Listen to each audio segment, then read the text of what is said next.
اعوذ باللہ من الشیطان الرجیم بسم اللہ الرحمن الرحیم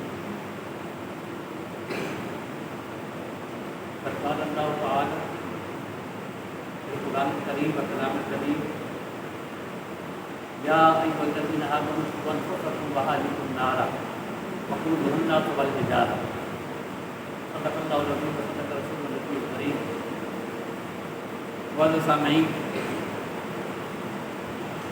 خود کے دن کا یہ پروگرام الحمدللہ بہت عرصے سے جاری ہے،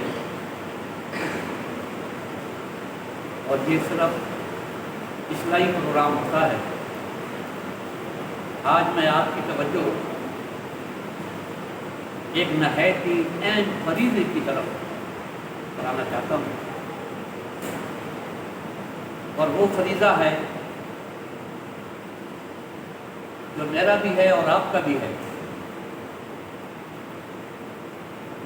کہ ہم اپنے آپ کو اور اپنی آل اولاد کو جہنم کی آگ سے بچائیں۔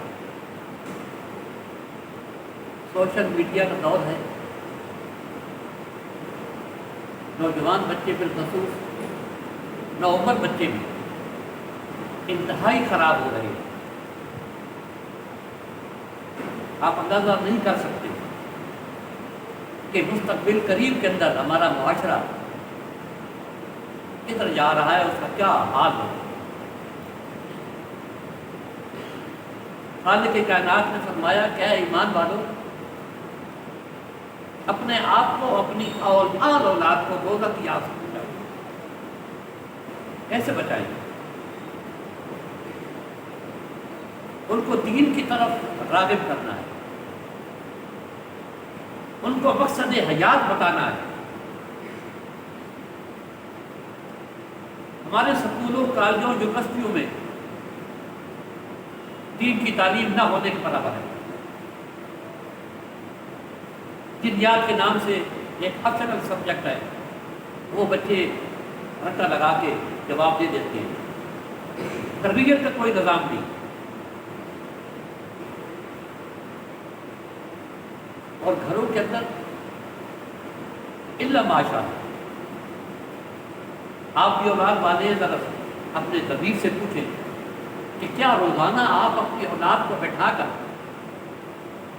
ان کو کوئی تلقین و تبلیغ کرتے ہیں، ان کو بتاتے ہیں کہ ہم پیدا کیوں ہوئے، ہم نے کرنا کیا ہے، ہم دنیا میں آئے کس مقصد کے لیے ہیں؟ یہ بنیادی بات ان کے ذہن میں ڈالیں۔ اس کائنات کے اندر مخلوقات کی بہت اقسام ہیں۔ ایک جمادات، ایک نباتات، ایک اشجار،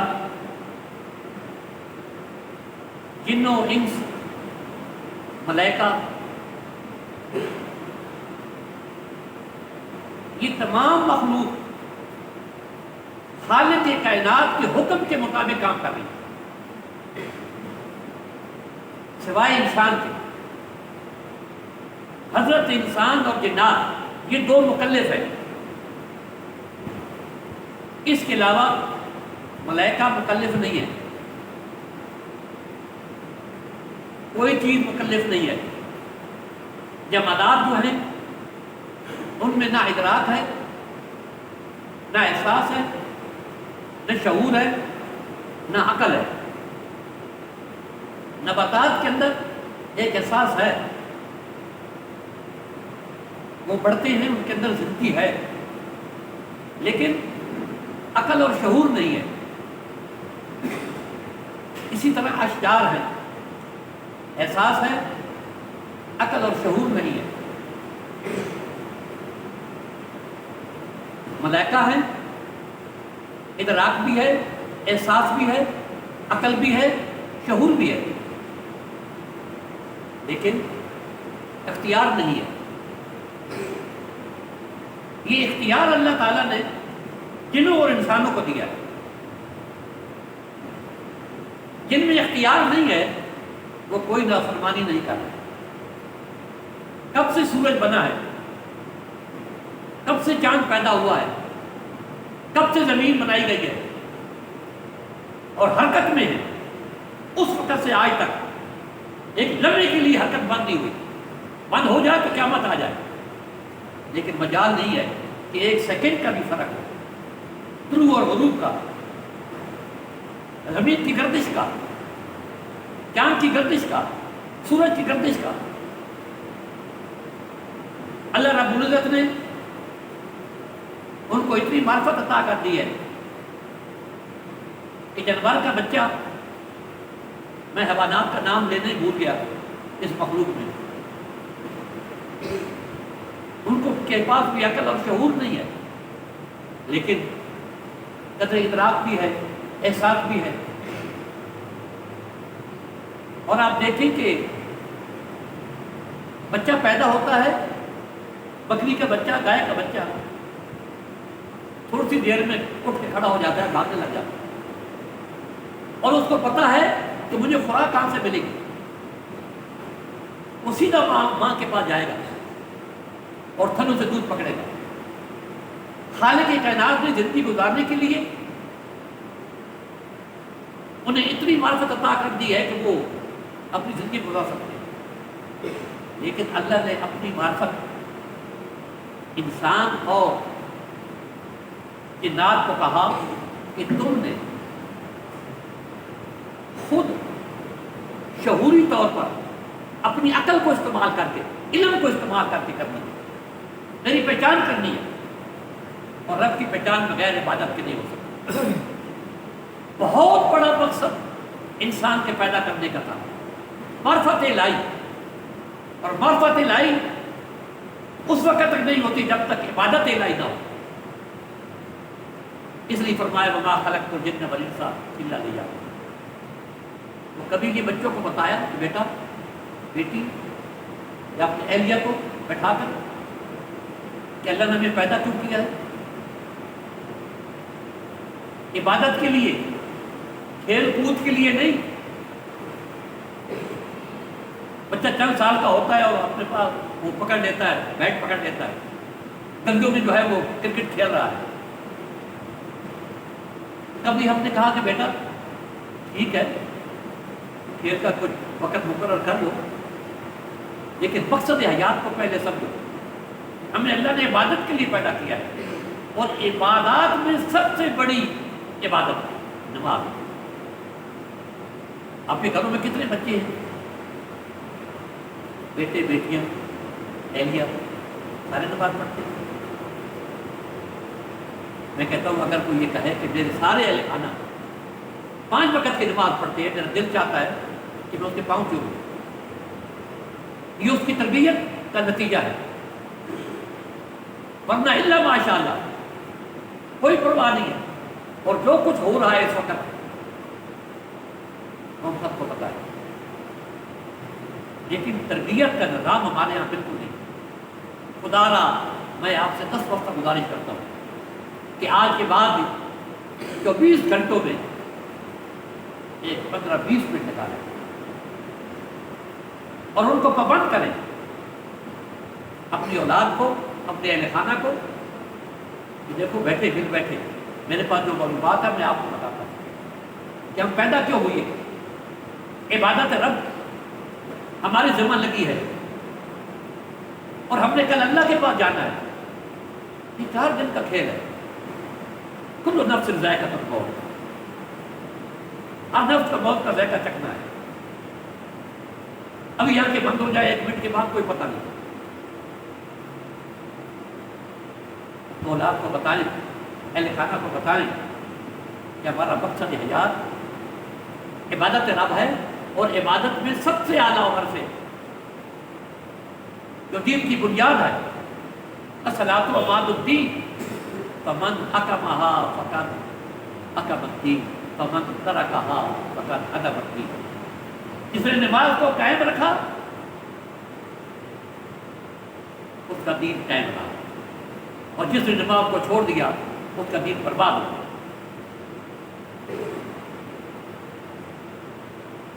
نماز کے بغیر کوئی دین کی حقیقت نہیں ہے. لیکن شیء علم وَعَلَّمَ الْإِيمَانَ بِالصَّلَاةِ، ہر چیز کی کوئی نشانی ہوتی ہے، اور ایمان کی نشانی نماز۔ ہمارے پاس ایمان کی اگر علامت ہی نہیں ہوگی، ہماری اولاد کے پاس ایمان کی علامت نہیں ہوگی، تو ہم کس منہ سے اپنے آپ کو مومن اور مسلم کہلا سکتے ہیں؟ مسلم وہ ہوتا ہے جو ہر وقت اپنا سر تسلیم خالق کی کائنات کے سامنے جھکائے، اس کی اطاعت میں زندگی بسر کرے، مصطفیٰ کی غلامی میں زندگی بسر کرے، اتباع میں زندگی بسر کرے، وہ مسلمان ہے۔ مومن وہ ہے جو خود امن میں آ جائے اور دوسروں کو امن فراہم کرنے والا ہو۔ کیا ہم ایسا کر رہے ہیں؟ کیا امن و آشتی اور سلامتی جو خود بھی ہیں اور دوسروں کو فراہم بھی کر رہے ہیں؟ ایسا نہیں ہے۔ اگر ایسا ہوتا تو ہمارے معاشرے کا نقشہ کچھ اور ہوتا۔ تو بھی یہ کون کرے گا؟ یہ ہم نے کرنا ہے، اور پوچھ ہوگی، سخت پوچھ ہوگی اہل خانہ اور اولاد کے حقوق کے حوالے سے کہ تم نے کیا تربیت کی تھی۔ کلکم راعٍ وکلکم راعٍ وکلکم مسئول عن رعیتہ، اور کما قال صلی اللہ علیہ وسلم، تم میں ہر ایک چروایا ہے، حاکم ہے۔ جیسے چروایا ان بھیڑ بکریوں کا ذمہ دار ہوتا ہے، اگر کوئی کھو جائے تو گم ہو جائے تو اسے پوچھ ہوتی ہے کہ تو چروایا تھا، کدھر گئی بکری اور بھیڑ؟ علماء نے اس کا ترجمہ حاکم کا کیا۔ حاکم ہی راعی ہے، رعیت کی اسے پوچھ ہوگی۔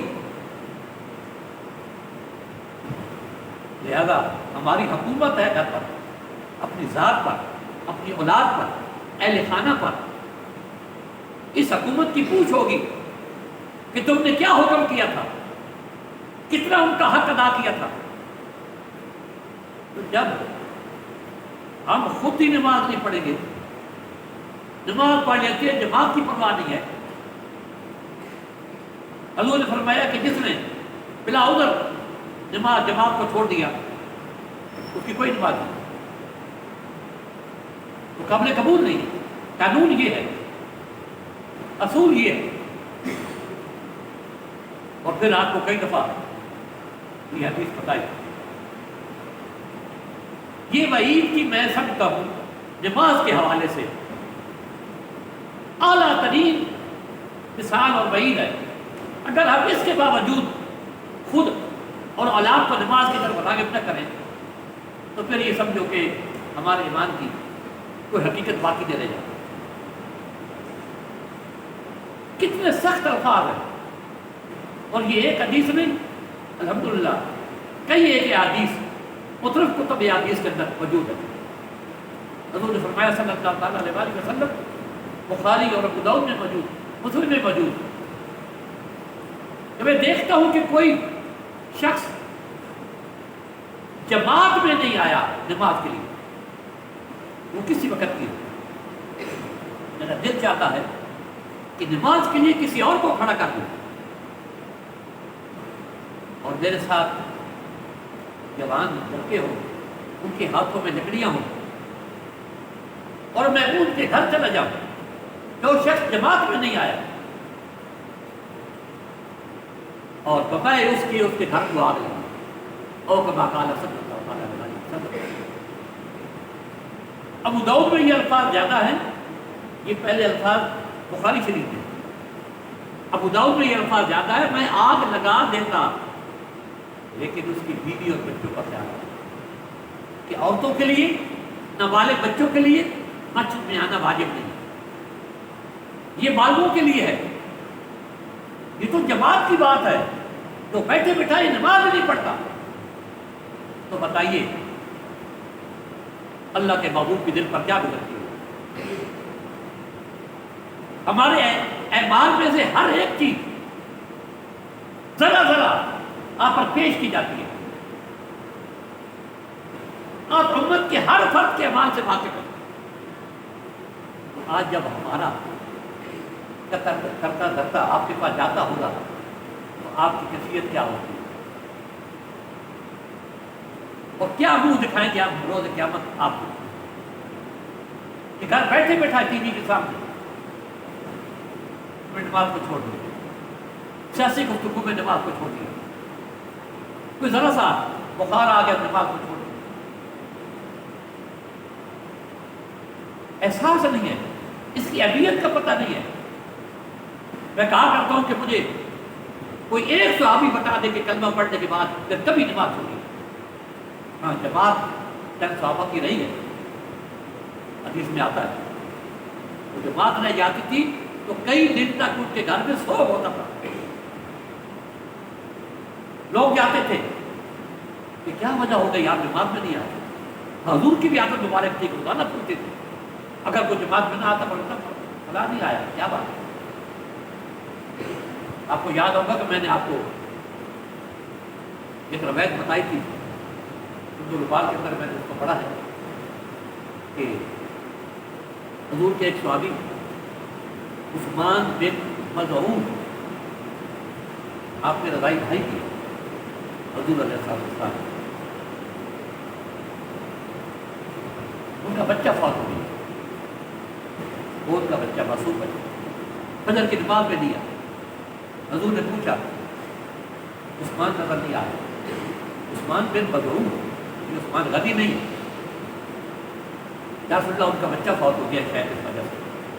حضور گھر چلے گئے، تعزیت کی اور پہلے تو فرمایا عثمان اس بات پر خوش نہیں ہے کہ قیامت کے دن تیرا یہ بچہ جنت کے ہر دروازے سے آئے گا اور تیرا ہاتھ پکڑ کے اللہ کی بارگاہ میں لے جائے گا اور تیری سفارش کرے گا. اور دوسری روایتوں میں ہے کہ اللہ تعالیٰ بچوں کی سفارش قبول کرے گا. اس کے بعد فرمایا عثمان جو فجر کی نماز جس کی رہ گئی جماعت سے، فجر کی نماز اور جماعت سے پڑھے پہلے یہ دیکھ لیں، جس کی رہ گئی اور کستر رہی تو وہ تو میں آپ کو بتا چکا ہوں بخاری اور ابو داؤد کے حوالے سے. فرمایا عثمان جس کی نماز فجر کی جماعت کے ساتھ ہو گئی اور وہ جماعت کے بعد بیٹھا رہا، اللہ اللہ کرتا رہا، قرآن پڑھے، تسبیح پڑھے، درود پڑھے، استغفار کرے، کچھ نہیں کرے، اللہ کی یاد میں سورج نکلنے تک. اس میں اشراق کا ذکر نہیں ہے اس حدیث میں، وہ الگ حدیث ہے کہ 2 رکعت اشراق کی پڑھے، 15-20 منٹ انتظار کرنے کے بعد سورج اوپر آ گیا. اس میں طلوع آفتاب تک ہے کہ طلوع آفتاب تک اگر اللہ کا ذکر کر رہا ہے تو فرمایا عثمان اللہ تعالیٰ جنت الفردوس میں اس کے 70 درجے بڑھا دیتا ہے. ہم نے کبھی غور کیا کہ ہم نے کتنا نقصان ہم کر رہے ہیں؟ 70 درجے جنت الفردوس میں، اور ہر 2 درجوں میں اتنا فاصلہ ہوگا کہ تیز رفتار گھوڑا اگر 70 سال تک دوڑتا رہے تو جتنا سفر طے کرے گا ہر 2 درجوں میں اتنا طے ہوگا، اتنا فاصلہ ہوگا. اور فرمایا جو زور کی نماز جماعت سے پڑھے اللہ تعالیٰ اس کی 50 درجے جنت عدن کے اندر بڑھا دیتا ہے. 50 درجے جنت عدن کے اندر. 8 جنتیں ہیں. اس سے ثابت یہ ہوا کہ ایک آدمی کے کئی جنتوں میں گھر ہوتے. یہ نہیں ہے کہ ایک ہی جنت میں گھر ہے. جیسے دنیا میں بڑے لوگوں کے محلات دنیا کے مختلف بڑے شہروں میں ہوتے ہیں، جہاں بھی گئے وہاں آرام سے رہے. فرمایا کہ 50 درجے جنت عدن میں جس نے زور کی نماز پڑھی، اور ہر 2 درجوں میں فرق کتنا ہوگا، فاصلہ کتنا ہوگا کہ 50 سال تک تیز رفتار گھوڑا دوڑتا رہے تو جو سفر طے کرے گا اتنا فاصلہ ہوگا. اور جو عصر کی نماز جماعت سے پڑھے گا 8 غلام بنی اسماعیل میں سے، حضرت اسماعیل علیہ السلام کی اولاد میں سے آزاد کرنے کا ثواب لکھا جائے گا. اور جو مغرب کی نماز پڑھے گا جماعت کے ساتھ 1 حج اور 1 عمرہ مبرور مقبول. یہ جو ہم کرتے ہیں حج فرض ادا کیا یا نفل، تو کوئی گارنٹی نہیں ہے کہ یہ مقبول ہے یا نہیں. یہ گنہگار الحمدللہ کئی دفعہ میں نے دیکھا کہ لوگوں کو دین کی اہمیت بھی نہیں پتا، حج کے لیے بھی پہنچ گئے، نہ فرض کا پتہ، نہ واجب کا، نہ سنت، نہ مستحب کا. قبول ہے یا نہیں؟ اور قبول ہو گیا تو بندہ ایسا ہو کے آیا جیسا ماں کے پیٹ سے آج پیدا ہوا. تو فرمایا کہ جو مغرب کی نماز جماعت سے پڑھے ایک حج اور عمرہ مقبول ثواب لکھا جاتا ہے، اور جو عشاء کی نماز جماعت سے پڑھے اس کے مال نامے میں ایک شب قدر کا ثواب لکھا جاتا ہے. کتنی ہے شب قدر؟ خیر من الف شہر، 1000 مہینوں سے بہتر رات. 83 سال بنتے ہیں اور چند ماہ کہ گویا اس نے مسلسل عبادت میں گزارے ہیں. یہ تو ایک دن 5 نمازوں کا ثواب ہے، تو بتائیے ہفتے میں کتنا ہوگا، مہینے میں کتنا ہوگا، عمر میں کتنا ہوگا. اور ہم کتنا نقصان کر رہے ہیں. 1000 کا نوٹ جیب سے گر جائے رات کو نیند نہیں آتی، اور 5 نمازیں جماعت سے نہیں پڑھی، احساس ہی کوئی نہیں ہے کہ ہم نے کتنا نقصان کیا ہے. بین العبد والکفر ترک الصلاۃ اور کما قال صلی اللہ علیہ وسلم. حضور نے فرمایا مومن اور کافر میں نماز چھوڑنے کا فرق ہے. من ترک صلاۃ متعمدا فقد کفر، جس نے جان بوجھ کر نماز چھوڑ دی، نفسی ترجمہ یہی ہے معذرت کے ساتھ، وہ کافر ہوا. لیکن اس کا ترجمہ اور بات ہے جو بھی کیا ہے کہ کفر کے کنارے پہنچا، کفر کے کنارے پہنچا، بہت گناہ ہے. باقی الصلاۃ ولا تکونوا من المشرکین، نماز قائم کرو اور مشرک نہ بنو. فویل للمصلین الذین هم عن صلاتهم ساہون، جہنم میں ان نمازیوں کے لیے ویل. ویل کے بارے میں آتا ہے کہ ویل ایک وادی ہے جہنم میں جس سے دوسرا جہنم پناہ مانگتا ہے.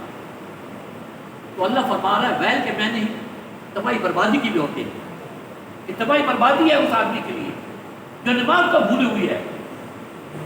اور اگر یہ ویل کا ترجمہ یہ کیا جائے کہ جہنم کی وہ وادی ہے اس کے لیے جس سے اور جہنم پناہ مانگتی ہے، جو نماز کی پرواہ نہ کرے. لیکن جملہ کیا ہے؟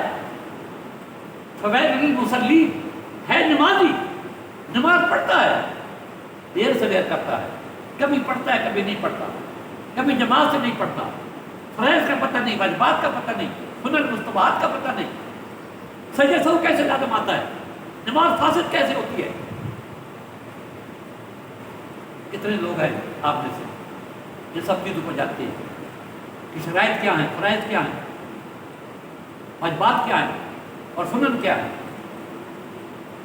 عام طور پر کہتے ہیں جی بھول ہو گئی ہے سجدہ سہو کر، سبحانک اللہم و بحمدک واتا بارا قسم کا واتا اعلیٰ جنوں کا بلا اعلیٰ ثنا ہے.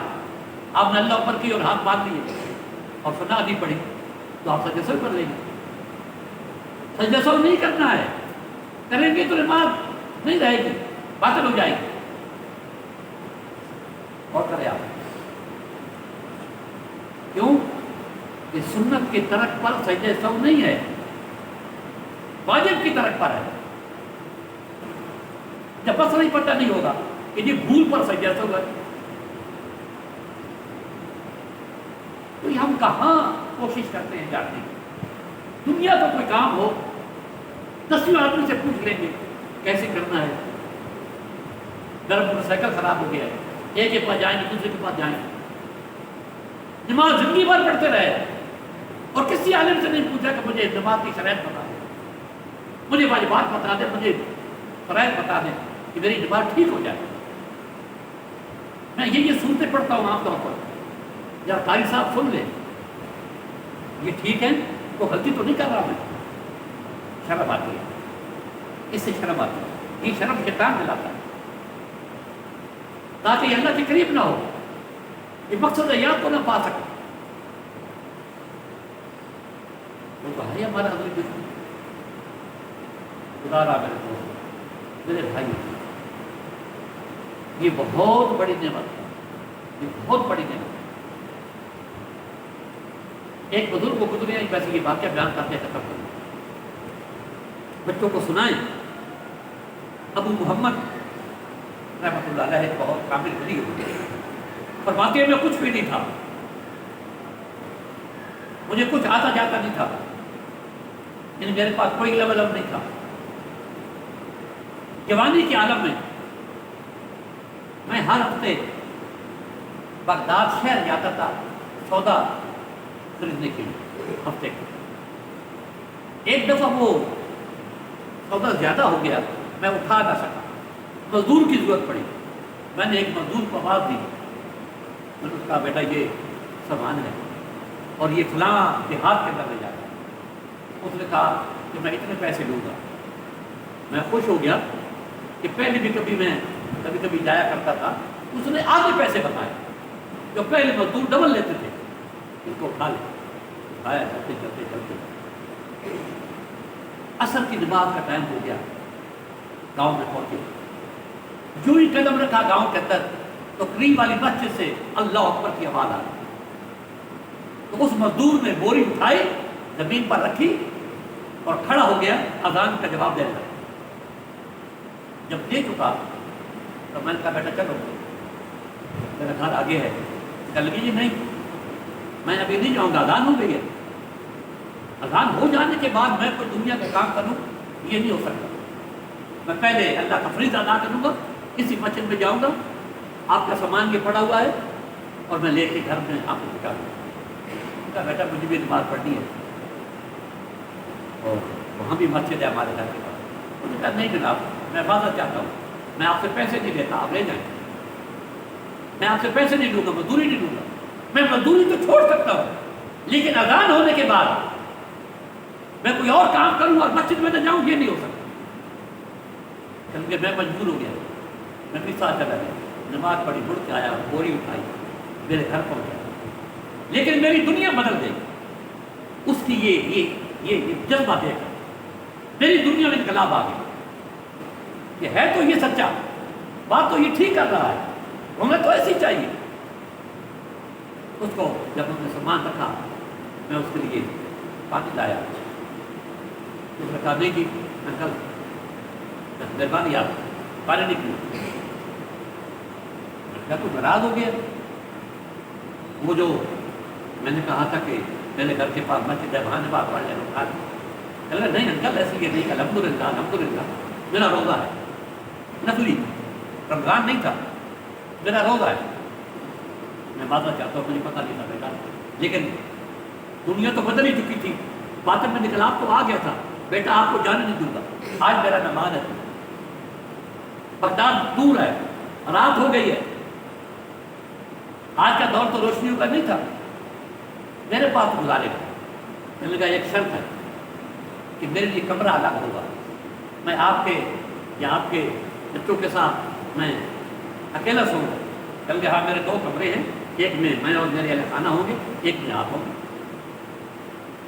صبح ہوئی تو جس کمرے میں وہ مہمان تھا، وہ مزدور، اس کے ساتھ دوسرا گھر تھا، دیوار ایک تھی، وہ پرانا دور، چھوٹے چھوٹے پست کر کے دیواریں، پھر اوپر وہ کھجور کے پتے پڑے ہوئے، آوازیں بخوبی آ رہی تھی۔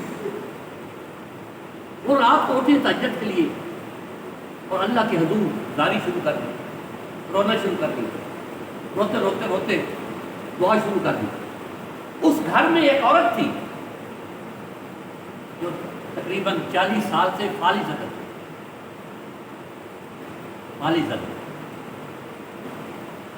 اس نے آواز سنی تو گھر والوں کو جگایا کہ میری چرپائی اٹھاؤ اور اس دیوار کے ساتھ لگا دو، ایک بڑی دردناک آواز آ رہی ہے دعا کی، تو اللہ کا بندہ رو رہا ہے، اللہ کے حضور دعائیں مانگ رہا ہے۔